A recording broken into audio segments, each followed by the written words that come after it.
न्यायिक सक्रियता की धारणा के उदय और विकास में सहायक तत्व। न्यायिक सक्रियता की धारणा के उदय में प्रमुख रूप से निम्न स्थितियों का योग रहा। अमेरिका के सर्वोच्च न्यायालय द्वारा शुरू किए गए जनहित अभियोग। अमेरिका के सर्वोच्च न्यायालय में ऐसे जनहित अभियोगों की शुरुआत की जिसे पीड़ित पक्ष की कमजोर स्थिति को दृष्टि रखते हुए पीड़ित पक्ष की ओर से किसी अन्य व्यक्ति को न्यायालय में याचिका प्रस्तुत की और न्यायालय ने उस पर विचार के लिए स्वीकार कर लिया। ये जनहित अभियोग की स्थिति थी। राजनीतिक दलों और दलीय नेताओं के आचरण में गिरावट। विधायी संस्थाओं में व्याप्त घोर अव्यवस्था और कार्यपालिका की असमता। सर्वोच्च न्यायालय के अपने दायित्व से बचने की प्रवृत्ति। सर्वोच्च कार्यपालिका। राजनीतिक और प्रशासनिक व्यवस्था में व्यापक भ्रष्टाचार। तो ये सब कारण थे जिनके कारण न्यायिक सक्रियता का विकास हुआ।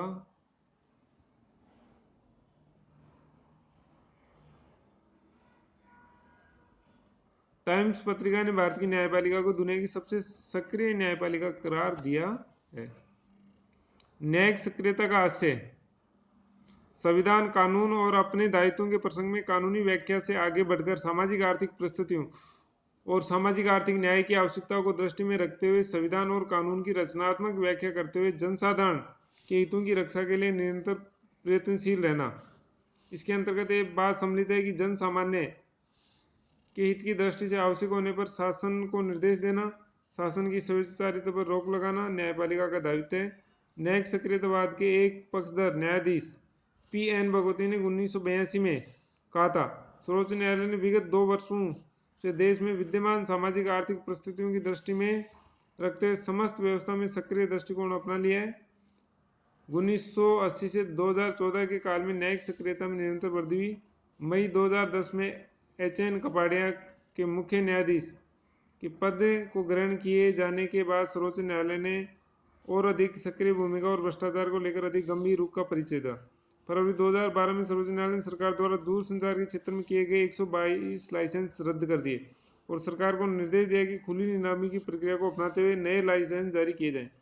परंपरागत रूप से सोचा जाता रहा कि न्यायपालिका को राज्य व्यवस्था में मात्र निषेधात्मक भूमिका ही प्राप्त है। न्यायिक सक्रियतावाद के आधार पर न्यायपालिका को निषेधात्मक भूमिका के साथ साथ सकारात्मक भूमिका, वस्तुतः एक रचनात्मक भूमिका प्राप्त हो जाती है।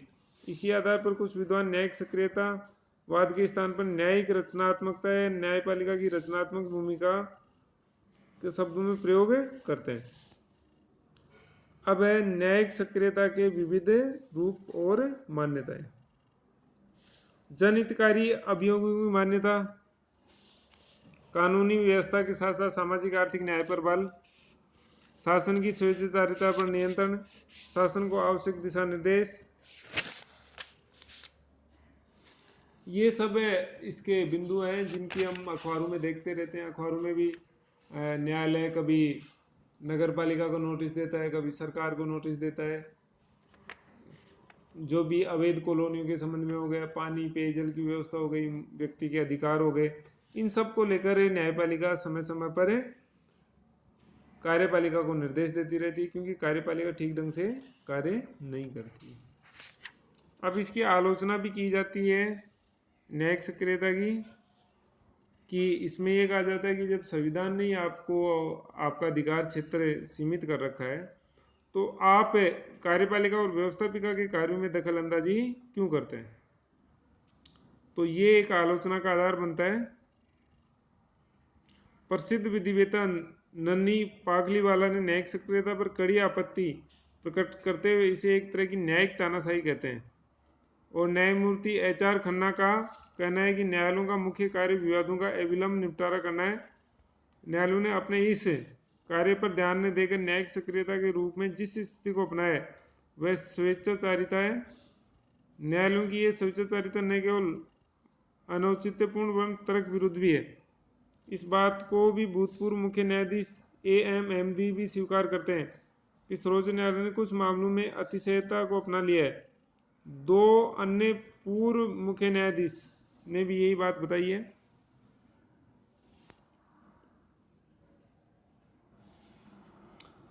आलोचकों का कहना है कि ये निन्नों में मात्र व्यवस्था का मूलभूत परिवर्तन हो जाना संभव नहीं है। 1982 का बंधुआ मुक्ति मोर्चा बनाम भारत संघ का मामला इस बात का मोटा उदाहरण है। बंधुआ मुक्ति मोर्चा के स्वामी अग्निवेश ने अपनी याचिकाओं के द्वारा फरीदाबाद की पत्थर खदानों में काम कर रहे बाल मजदूरों के मूल अधिकारों का प्रश्न उठाया था। वे कहते हैं कि सर्वोच्च न्यायालय द्वारा इस प्रसंग में जारी 21 निर्देशों में से किसी पर भी अमल नहीं हुआ। यही कारण है कि सामाजिक आर्थिक क्षेत्र में यथार्थ परिस्थिति को ध्यान में रखते निर्णय दिए गए। अब न्यायिक सक्रियता की आलोचना के बाद में इसका महत्व और सीमाएं। न्यायिक सक्रियतावाद के प्रति की गई इन आलोचनाओं में सत्य के अंश होने के बावजूद ये तथ्य है कि न्यायिक सक्रियतावाद के संबंध में आज की स्थिति के लिए स्वयं न्यायपालिका उत्तरदायी नहीं है। सर्वोच्च न्यायालय और उच्च न्यायालय ने परिस्थितियों से प्रेरित और बाध्य होकर न्यायिक सक्रियतावाद की स्थिति को अपनाया था और अपनाए हुए एक केंद्रीय और राज्य स्तर की विधायिका कार्यपालिका संस्थाएं अपने कर्तव्यों के प्रति जागरूक बनी रहती हैं। यदि इन संस्थाओं ने संविधान के आदर्शों के प्रति आस्था और सार्वजनिक हित के प्रति संवेदनशीलता को अपनाया होता तो न्यायिक सक्रियता की कोई आवश्यकता नहीं होती। लेकिन फिर भी वर्तमान समय में जो देश की परिस्थितियां हैं, विविधता है, उसमें सामाजिक और आर्थिक न्याय को बनाए रखने के लिए कार्यपालिका और व्यवस्थापिका की निरंकुशता को रोकने के लिए न्यायिक सक्रियतावाद जरूरी है, लेकिन एक सीमित सीमा तक रहे तो ज़्यादा ठीक है। निष्कर्ष के रूप में यही कह सकते हैं कि संयम और संतुलन की आवश्यकता है कार्यपालिका, व्यवस्थापिका और न्यायपालिका में। न्यायिक सक्रियतावाद के प्रसंग में दोनों ही पक्षों का अध्ययन करने के बाद निष्कर्ष के रूप में कहा जा सकता है कि जब विधायी संस्थाएं और कार्यपालिका अपने कर्तव्यों से विमुख हो जाएं, तब न्यायिक सक्रियता की स्थिति को अपनाना आवश्यक हो जाता है। इस सदी के 9वें और अंतिम दशक में कुछ सीमा तक ये स्थिति पैदा हो गई थी और अब भी ये स्थिति बनी हुई है। ऐसी स्थिति में शासन की स्वेच्छाचारिता पर रोक लगाकर और राज्य व्यवस्था के विविध अंगों को सचेत कर न्यायपालिका ने न्यायिक सक्रियतावाद के आधार पर महत्वपूर्ण निभाई है।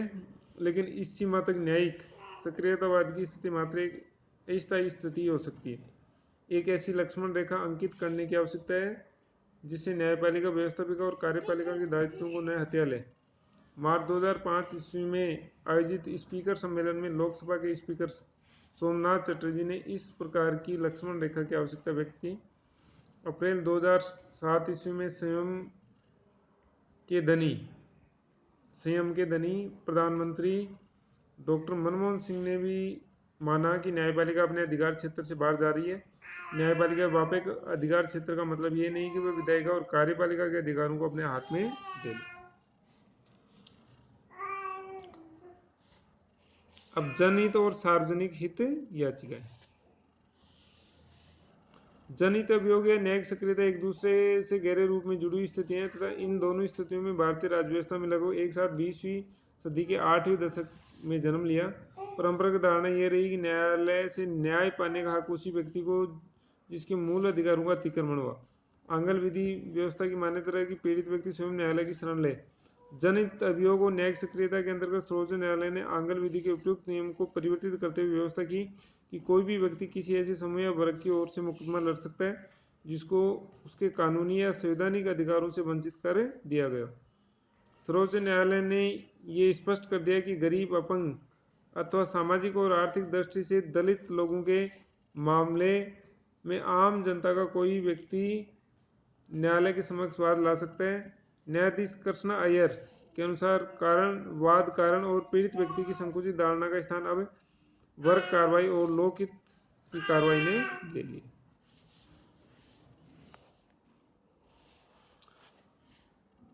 पिछले कुछ वर्षों में सर्वोच्च न्यायालय प्रगतिशील दृष्टिकोण वाले न्यायालय के रूप धारण करता जा रहा है। ये व्यक्तिगत हितों के संरक्षक के साथ साथ सामाजिक हित के संरक्षक के रूप में सक्रिय भूमिका का निर्वाह करने लगा है।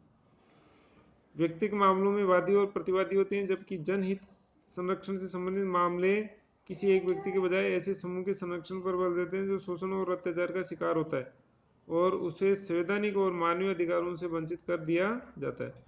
न्यायालय ने अनुच्छेद 32 के क्षेत्र में बहुत विस्तृत कर दिया है। न्यायालय ने यह निर्णय दिया है कि अनुच्छेद 32 के अधीन कोई संस्था या जनहित से उत्प्रेरित कोई नागरिक किसी ऐसे व्यक्ति के संवैधानिक या विधिक अधिकारों के परिवर्तन के लिए रिट फाइल कर सकता है जो निर्धनता अथवा किसी अन्य कारण से रिट फाइल करने में सक्षम नहीं है।